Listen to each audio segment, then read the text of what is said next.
Президент Туркменистана Сердар Бердымухамедов принял министра иностранных дел Узбекистана Бахтиера Саидова, прибывшего для участия в 20-й встрече глав внешнеполитических ведомств Центральной Азии и Европейского Союза.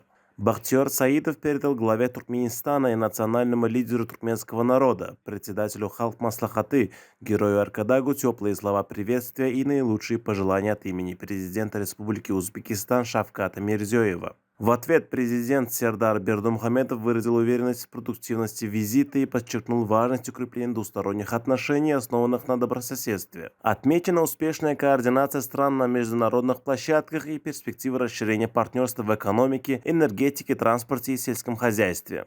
Подчеркнута значимость предстоящего первого саммита Центральная Азия Европейский Союз в Самарканде. Стороны выразили готовность развивать сотрудничество в культуре, науке и образовании, а также укреплять стратегическое партнерство во благо братских народов.